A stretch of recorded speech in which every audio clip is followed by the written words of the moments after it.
Hey, welcome to the Social Media Church podcast. I'm Neil Smith, and as always, joined by Jay Cranda. This is episode number 112, and we're talking video tips and tricks. Welcome, Jay. And before we do that, though, let's talk about a previous conversation we did about hashtags. We set that up. Yeah, we had a great conversation on the last episode about hashtags, but we didn't even talk about Niels for some reason. I'm not sure about what hashtag we want to use for this podcast. So here's some ideas we were like kind of going back and forth on. We can use, and we'll tweet this out on the website and also on Twitter and Facebook, but we want some help in deciding what's the best one. Because as we talked about the last episode, the idea of we want to make sure the hashtag is not being used in other ways. So we kind of want to get a community, and we also want to keep it short and to point. So sometimes it's kind of hard to figure that out, but we want the community to decide because you guys are going to be using it. So a couple ideas: hashtag social media MC. So that would be MC for, media church, or hashtag church SM, which could be dangerous. Hashtag social C podcast, and then or hashtag SMC podcast, which I honestly like the hashtag SMC podcast. I don't know. Where are you gravitating towards, Niels? I like the last one as well. I think it's easier to remember. And, I think the key is we want people to continue this conversation online. So we don't want this just to be a conversation between you and I. We want to continue the conversation online. And we just even since the last podcast, those guys at 12 Stone have really continued the conversation online. And that's fun. That's what we want. And I wish we had a hashtag to really connect that conversation and bring others into it as well. Yeah. So what we'll do is that we'll get that out on the channels. And so between now and the next couple episodes, we'll land on something and then we'll just kind of start using it. So my suspicion is something will just start getting used and then we'll just start promoting that. So stay tuned to the accounts and future episodes to figure out whatever we decide. Absolutely. And let us know if you've got a better idea, please send it our way. And we want to know. Well, let's shift the conversation to our topic focus today: video tips and tricks. And joining us today is my social media manager at Community Bible Church, Nick Ovalle. Nick is a stud when it comes to video. And I think we all see the trend of video developing in the church, how big of a deal it is with Instagram adding video, Vine, YouTube's obviously huge. Facebook has maximized it as, just a huge part of their social network. So video is taking over. Nick, welcome to the show. If you would, before we jump into video tips and tricks, tell us a little bit about yourself and kind of what you do. Sure. So my background is actually in graphic design, but I went out to Los Angeles with a friend, and I got introduced into the whole scene of social media video. There was a company out there doing Taco Cabana commercials, and they asked me to submit a commercial for them, like for web and social media, and I did. And the guy who ran the whole campaign called me and said, "Hey, we love your stuff. Could you possibly do more for us in the future?" So it was just kind of a way to get started. I worked with some nonprofits and a lot of fast food, and just try to create content. I had no background in it before, just thought it was fun and it was really interesting. Very cool. Well, let's talk video tips and tricks. Jay, do you have any maybe initial thoughts and where you see video being a priority when it comes to social media? Well, obviously, I think, and there's a lot of people that talk about this, but you need to have some kind of, you need to have a presence, because ultimately social media is most likely connected to some home base. I think, Michael Hyatt talks about that in his platform book, the idea of being connected. And so obviously we're going to have conversations. The problem with social media is, not the problem, but the barrier is that they're not necessarily organized in a systematic way. So stuff can be taken out of context. So that's why the beauty of a hashtag can be linked to something. You can try to drive them to a link. And with video, that the best part about video, it can be done poorly, and I bet Nick can share on this, poorly and excellent, that it could represent who you are to like really the maximum ability, your professional products. So everything from quality speaks to the quality of your business or your church or your nonprofit. Low quality can speak to the low quality of your church, your nonprofit, your business, whatever. And so I think video is so important. You got to know how to tell stories well. And that's something at Saddleback, I see that, we've had some changes internally, and I see some really good movement. And then I see it with other organizations I work with, a video on top of that can lead to a social story as well, and can be viral and can just really build the brand. So you need to be thinking about it. But that's why I'm excited to have Nick on, and here's some tips and tricks, especially with not just, churches, but also with some of his connections and conversations he had with business leaders and nonprofits, to be able to see, how could somebody do this affordably, and what are some first steps into doing it right. And I know Niels and I, we've had some conversations about that. Even doing this podcast, we got a video element to it, and we want to make sure lighting's right. So I'm going to be listening to Nick and taking some notes. Yeah. So Nick, if you could share where you think a church should start, because what I always hear is when it comes to video and they want to be like a church like Saddleback, and they're like, well, we can't afford expensive cameras, and we don't, it's so complicated. Where does a church even begin? And how do you overcome the expense and just the complexity of video? Sure. Well, first off, I want to say I really like what Jay had to say about the storytelling aspect. I think that's so huge. When it comes to video, you really want to be able to tell a complete story. That's something that has a beginning, a middle, and an end. And to overcome that, I think, we all carry a device in our pocket, the smartphone. And that's the place to start for me. That's where I started, is with a smartphone, because you do have high definition quality. There's a lot of apps for phones that you can get really, really good looking video. And make it really good. The second thing I would tell churches is audio is half of video, and that's something that they need to invest in. I really like Rode products, like the Rode Video Mic. They have something called Smart Labs. You can do interviews with those, and the audio is just really great. So those are two things that I would say that those are really the only barriers that you need to get started with video. Oh, that's good. That's good. Well, so you use your iPhone, and then you use like a Rode microphone that hooks into your iPhone. Is that what you're saying? Sure. Yeah. You can just plug it straight in with some adapters, and your audio is ready to go. They make some nice cages because holding a cell phone, it's going to kind of look shaky, but they do make adapters for tripods, and they have desk tripods. And, even if you have just a flip phone, you can use the camera on your computer. Almost every computer nowadays has a built-in camera. And so even if it's just you talking to the camera, you can create, fairly good content just with a laptop. Nice. I remember Peter McGowan, and he taught me this maybe 5 years ago, but he tells it to me regularly when I get caught up in gear, is he says, it's not what you've got, it's what you can do with it. And so often it's not, you'll see something made with an iPhone, and you'll see something made with a DSLR, and you'll be blown away by the iPhone because of how they edited it or how they maybe utilized it. You can capture some great video footage. And I think what you say is key when it comes to the audio. And I think that's the downfall to the smartphone videos, is the audio quality is pretty low and challenging. I want to do a little show and tell, just because I am not a video guy, but kind of here's my tools. I'd love, Jay, for you to kind of do the same thing. But so I had to do some personal videos by myself the other day. So the first embarrassing thing that I bought is this little device right here. Jay, you probably know what this is. It's my selfie stick. Literally, I can open it up. I can do it long, and I push a button that connects to Bluetooth, and I can start videoing. And so I think about a pastor. They could easily shoot videos, and this was $10 on Amazon. Yeah. Using a selfie stick. And then the other technology that I bought, so that was $10, is this massive 200-foot cable, but it's actually a lavalier mic with a jack that plugs right into the headphone jack of the phone, and so it doesn't even have to be powered. Because the iPhone powers it, so I plug it right in. It picks up the audio and the video, and this is the base. This was $20.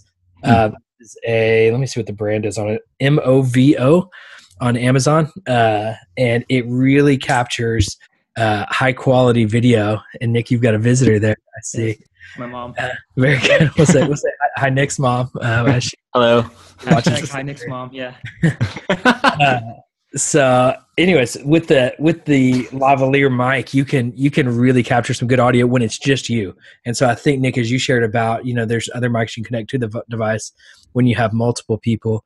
And then the other show and tell that I have, and this is where I've spent a little more than $20, is with this podcast, I'm using here the Blue Yeti microphone that plugs in to the USB on the computer. So this was like maybe $100. So it was a big investment. But if I use my webcam and this microphone, I can get pretty good, primarily audio quality, and then the video is decent. And so, anyways, those are kind of my toys that I've been playing with. I'm curious, Jay, I know you're not a video guy either. What you use? Yeah, and I think, and I'm actually, after I show my stuff, I'm curious with Nick on this, because sometimes when I look into audio, I never know the specs I'm looking at. Like I don't even know like what's good and bad. But for me, I have a couple things. I have this Samson, it's not Samsung, it's SAMSON podcast mic. I literally bought it. It was like $75 on Amazon. It tends to really work good. I like it. When I was talking to you, Niels, I wanted something that I could mute. So in between, if I'm coughing or, whatever, if my kids run in, not my mom, but my kids run in, I can, mute it real quickly. And then I have a Logitech HD camera that does 1080p kind of thing. And then I like it because I can kind of move it around if I want. And then what's good about that is sometimes, and I know I've learned this, is that different angles definitely, can be unflattering to somebody. So the more like you're looking up can be unflattering, or looking way too down. And so I wanted this because it actually comes with the newer version, and I can share more about this on the site, but the newer version can actually has a tripod attachment. So I can kind of attach it to a tripod and move it around. And then the only other thing I got is I watched this like YouTube video about doing lights. And so I have these like lights set up that is actually pretty funny, because all the YouTube video said buy canisters from Home Depot and like spray the inside white and then put like 1,000 or 100 watt bulbs in there. And then I just have them attached. They just clamp. And I had 2-point light system that cost me like maybe $25. That's pretty cheap. Now there's a better way of doing it, but it was a way for me to just have 2 points. And then the hard part is in my condo where I live, I have to shoot anything in our back room, and it's so dark. And so this was an easy way to provide some simple lighting. I'm still learning the tricks of like, I got a little bit of glare in one, eye, and I'm like watching, but that was a YouTube video that these guys, literally like 3 guys, just showed me how to easily set up some, a 2-point lighting system. And I couldn't believe how much it helped, the difference.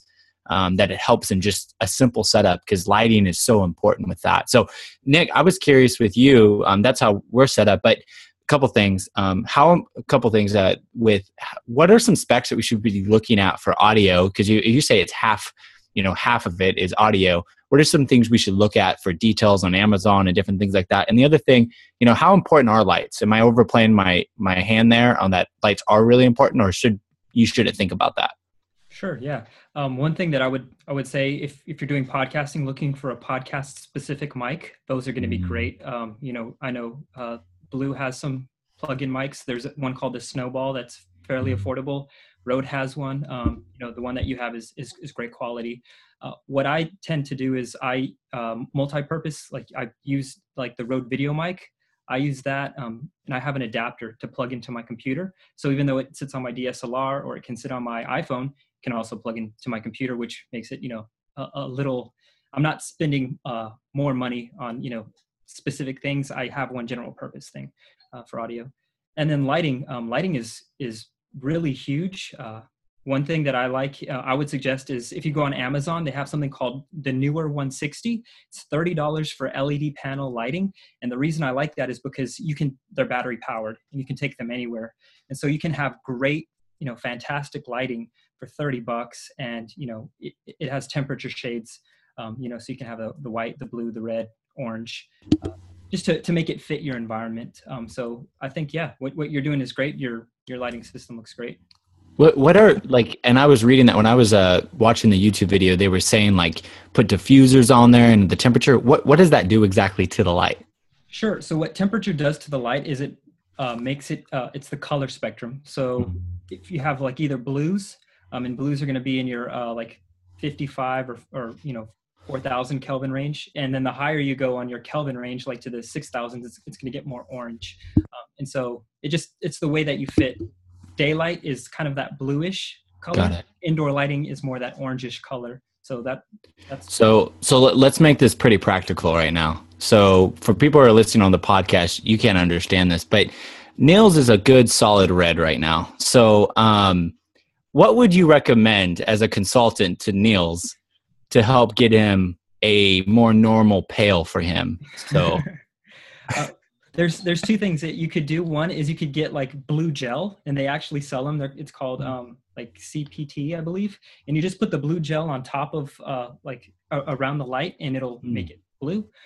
Or the second thing you can do is when you go to Home Depot, they actually have like the Kelvin lighting. They'll have a display that tells you the Kelvin scale. And so if you're going to be near an open window, I would suggest something that's closer to the 3,300 to the 4,500 Kelvin range, because it's going to blend. So you'll have, both sides of you will look blue instead of having one side look red and one side look blue. I appreciate that advice, Nick. I wrote that down, and not, I know it's snowing here in New York, but I get a lot of sun, Jay. I get a lot of sun, and I know you're in LA and have a nice, pale complexion that you keep 364 days a year. So, anyways, I do though, Nick, want to let you speak a little bit, and you are a pro, so the pro equipment as well. If a church is looking to go pro, go beyond the iPhone.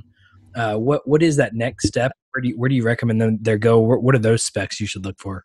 Sure. One thing that I really like is I like to shoot with DSLRs because they're really inexpensive. You can find like a T3i, with a kit lens for about $400, and that's going to give you like cinema quality 1080, like something that can look like a movie. It's interchangeable lenses. You can get really close, really far.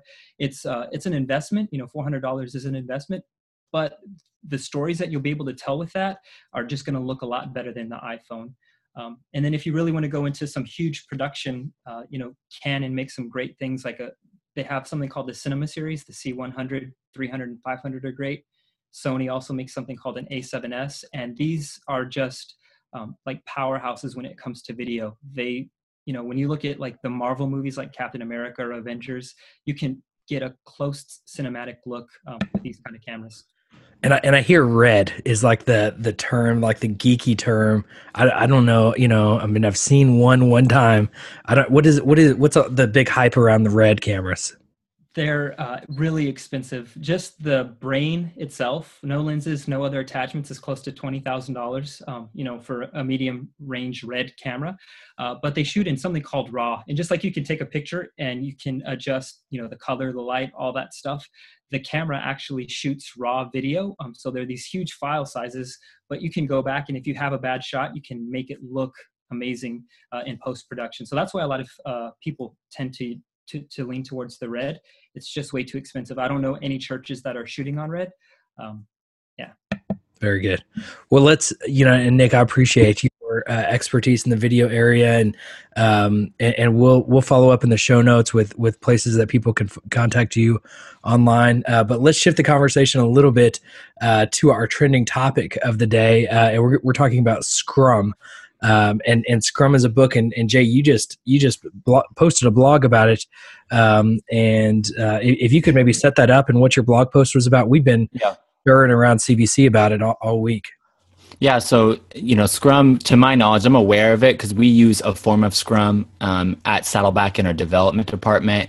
I'm more familiar because I have to be introduced, and I know there's varieties of it, but one of our leads is actually Scrum certified. And so we do sprints and different things, and there's a variety of things. But essentially, I'm just aware of it as a process for workflow, specifically within tech companies.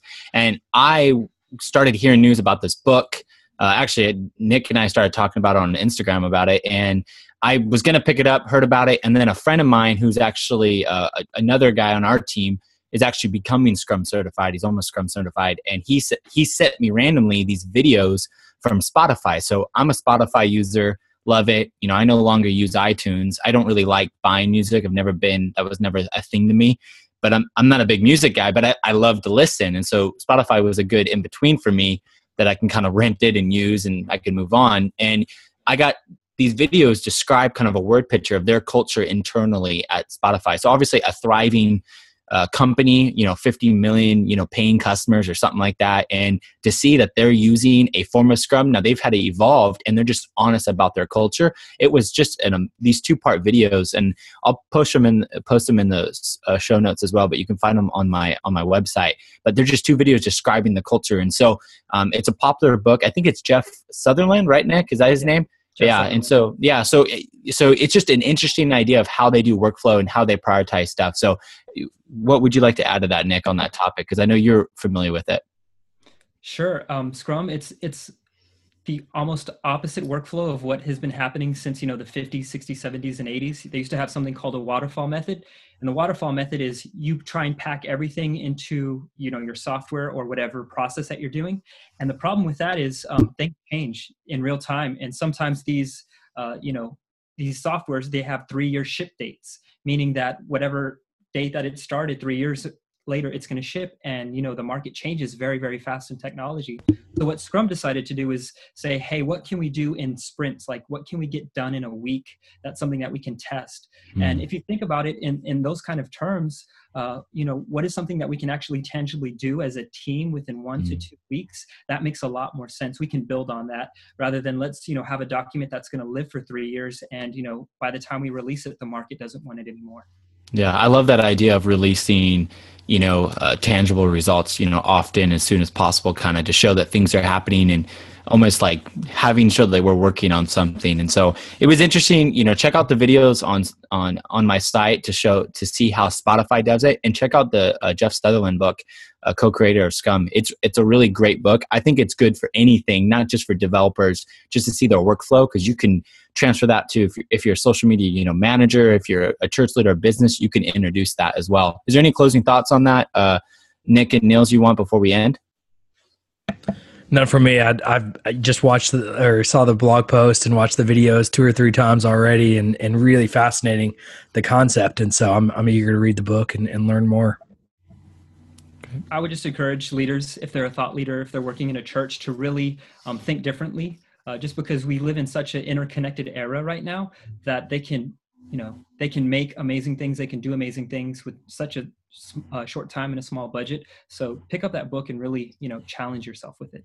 Cool. I want to thank you, Nick, for being on the show this week and sharing your insights on video and tips. And we're going to put links in the show notes, everything, so they can get connected with you and ask you any follow-up questions. Thanks, Niels, again. And come on, we're a couple episodes into this and we're still liking each other. So that's a good thing. So thank you again. And for more information about our show and anything we reference, go to socialmedia.church, subscribe to us on iTunes, and follow us. See you next week.